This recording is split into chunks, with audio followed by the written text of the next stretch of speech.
Alors bonjour à tous et bienvenue dans notre nouvel épisode de Cinexpliqué.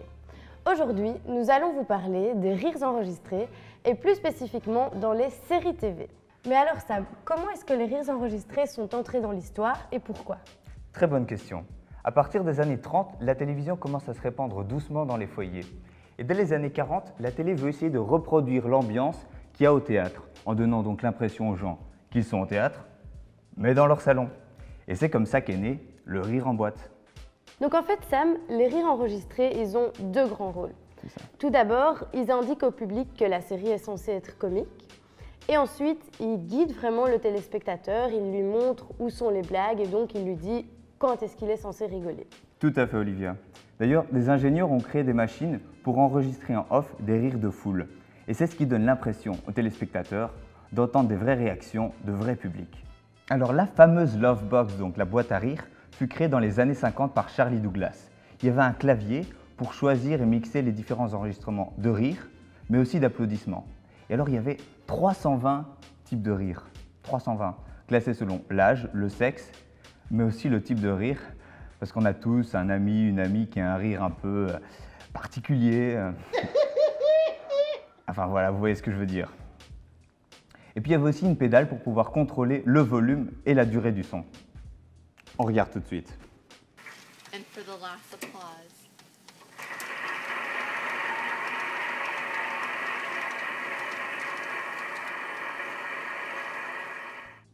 Bien sûr, maintenant, on fait tout ça par ordinateur.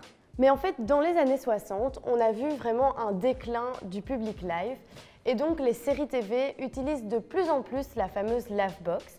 Et on voit d'ailleurs que les scénarios et les dialogues s'adaptent de plus en plus à cette technique. Alors maintenant, au niveau de l'aspect technique. Donc il faut savoir que souvent, les sitcoms utilisent en fait un vrai public, donc avec des vrais téléspectateurs qui sont présents sur le plateau et qui rigolent aux blagues de la série. Ils utilisent même parfois un chauffeur de foule qui en fait indique aux téléspectateurs quand est-ce qu'ils doivent rire, à quel niveau, etc. Mais ce n'est pas toujours le cas. Les rires sont parfois simplement insérés en post-production de l'épisode. Mais alors vous allez me dire, comment est-ce qu'on peut détecter la différence? Eh bien, quand il y a une vraie audience qui est présente sur le plateau, les acteurs ont tendance à élever le ton de la voix pour que leur discours, leur dialogue passe par-dessus les rires. Alors que quand les rires sont ajoutés en post-production, les acteurs vont laisser des blancs entre leurs dialogues pour pouvoir après y insérer les rires. Regardez, c'est bizarre. Started laughing? Yeah, it was 1982 and my flock of seagulls haircut was tickling her chin. Hey guys. Hey. Alors on peut se demander à quoi servent en fait ces rires enregistrés. En fait c'est très simple, les rires enregistrés servent à détendre le téléspectateur, à vraiment le faire sentir comme chez lui, à se marrer et à décomplexer. En fait évidemment les gens rigolent beaucoup plus à des blagues qui sont drôles quand ils sont entourés d'amis etc. que quand ils sont seuls. Pas vrai Sam, est-ce que par exemple tu as autant rigolé en regardant Dickeneck tout seul ou avec tes potes? Non, je ne crois pas, non. Et puis ça nous conforte aussi dans l'idée qu'on a bien compris la blague. Mais bon, quoi qu'il en soit, si le film ou la série est drôle, les rires enregistrés vont pas changer grand-chose. Par contre, si la série est nulle, ça peut carrément aider. Alors en fait, aujourd'hui, les rires enregistrés ont plus tellement de succès. Avant, ça faisait vraiment un carton. Mais maintenant, c'est un peu devenu un symbole d'une émission pas très sophistiquée.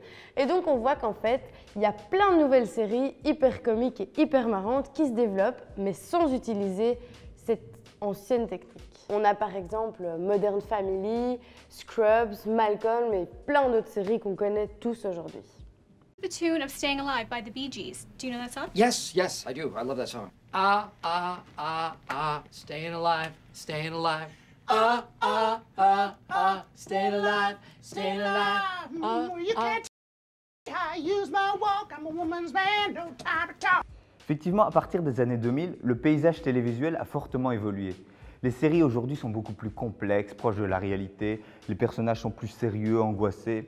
Et donc finalement, il n'y a plus tellement d'utilité à utiliser ces rires enregistrés. Par exemple, typiquement, on ne verrait pas une série comme Game of Thrones avec des rires enregistrés. War means nothing to me. Oh, I can't stand the wailing of women. One word, and I hit you again. I'm telling Mother. Mais donc Sam, en gros, les rires enregistrés aujourd'hui, top ou flop? Ce qui est certain, c'est que sans les rires enregistrés, les spectateurs vivraient l'intrigue d'une manière complètement différente. Maintenant, effectivement, aujourd'hui, il y a beaucoup de gens qui s'opposent aux rires enregistrés pour diverses raisons que je vais vous citer après la pub. Non, c'était pas drôle. Bien que les rires enregistrés aient eu leur utilité au début de la télévision, certains trouvent qu'aujourd'hui, il n'est plus trop approprié, étant donné l'évolution du médium qu'est la télévision. Certains pensent que ça réduit la complexité d'une émission, ça masque les vrais punchlines. D'autres n'aiment tout simplement pas qu'on leur dise quand il faut rire. Et puis d'autres encore trouvent que ça masque une écriture pauvre, un mauvais jeu d'acteur. Et puis il y a tout simplement tous ceux qui sont exaspérés par ces rires enregistrés parce qu'ils trouvent que leur volume sonore est supérieur au reste de la bande son. Vous voyez ce que je veux dire. Ah ok. Donc il y a certaines personnes qui sont contre les rires enregistrés, mais d'un autre côté, ces rires ont aussi leurs avantages. Donc tout d'abord, ça permet de tester en fait la blague en live et de voir si elle plaît vraiment au public. Donc si la blague fait un flop, eh bien, ils vont pouvoir s'adapter et changer un peu pour essayer de faire vraiment rire. Et puis il y a aussi des gens qui trouvent que c'est agréable parce que ça met un peu de souffle et ça met une petite pause entre les dialogues et donc on a l'impression que les acteurs communiquent mieux, on a l'impression de mieux ressentir leurs émotions. Mais alors Olivia, quelle est la place des rires enregistrés aujourd'hui? Est-ce qu'ils ont encore vraiment du succès? Je suis très contre. Pour? Absolument contre. Je suis pour. Contre. Alors moi, je suis contre. Pour. Je suis un peu mitigé à ce propos. C'est de la merde. Je crois que c'est quand même un peu passé aujourd'hui d'utiliser encore ça. C'est un peu complètement artificiel. Je trouve que ça donne pas envie de rigoler justement. Ça me fait pas rire, enfin ça m'énerve plus qu'autre chose quoi, ça m'irrite. Parce que ça fait passer la bonne humeur et que ça fait rire d'autres gens. Parce que je trouve ça ridicule. On rit à contre-emploi. Ça sert à rien parce qu'au final, si c'est rigolo, on va rire et c'est juste pour nous essayer de nous faire rire à des trucs qui sont peut-être pas drôles quoi. C'est convenable dans certaines circonstances. Il y a des séries comme Oh I Met Your Mother et des trucs comme ça que je trouve assez adaptés à ce genre de rire. Puis il y a d'autres séries comme Friends où je trouve que ça passe vraiment pas bien. Et ça marque aussi un manque peut-être de créativité dans les scénarios. Je pense à The Big Bang Theory où des fois ça rigole mais pour un tout petit truc c'est pas vraiment super drôle quoi. Parce qu'il vaut mieux rire que pleurer. La grimace est plus belle. Thank you so much guys for watching this video. Merci beaucoup d'avoir regardé cette vidéo, on espère qu'elle vous aura plu. D'ailleurs, n'hésitez pas à mettre un petit pouce vert si vous avez liké. Et puis donnez-nous votre avis dans les commentaires ci-dessous. Êtes-vous pour ou contre les rires enregistrés? Ça nous intéresse. À la semaine prochaine pour un nouvel épisode. D'ici là, gardez-vous bien et portez la forme. Enfin, l'inverse quoi.